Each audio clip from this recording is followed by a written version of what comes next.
Sweet Home, viewers. It's an RPG developed and published by Capcom and released in Japan in 1989. It's a psychological horror role-playing video game, believe it or not.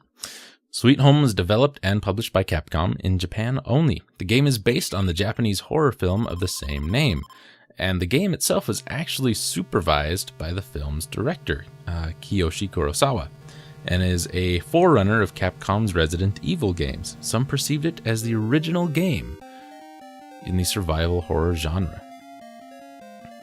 The game features random encounters, which the controlled character or party of characters must fight or run away from.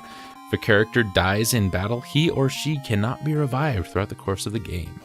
The 5 characters have a specific skill, and it is necessary to complete the game, although items that serve the same purpose can be found if one of the characters does die. For example, should the nurse die, the team may find a pill bottle, which can be used to heal ailments. Depending on how many characters remain alive after the final boss of the game, there are a total of 5 different endings. The plot goes as follows.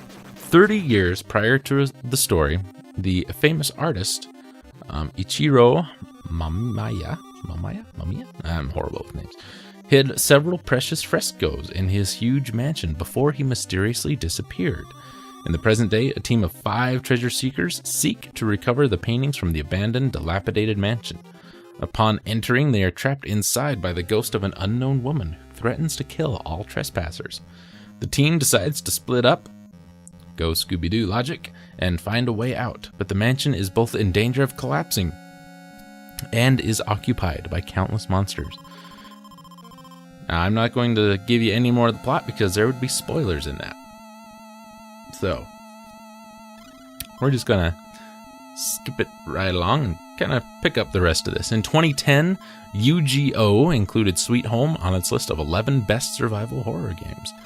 Though it was a role-playing game, Sweet Home served as the main inspiration for the seminal survival horror game Resident Evil, which was originally intended to be a remake of Sweet Home. The first Resident Evil borrowed many elements, including the mansion setting, the puzzles, the item inventory management, emphasis on survival, and even the door loading screen. Other influences include solving a variety of puzzles using items stored in the limited inventory, while battling or escaping from horrifying creatures, which could lead to permanent death for any of the characters, thus creating tension and an emphasis on survival. It was also the first attempt at creating a scary and frightening atmosphere within a game.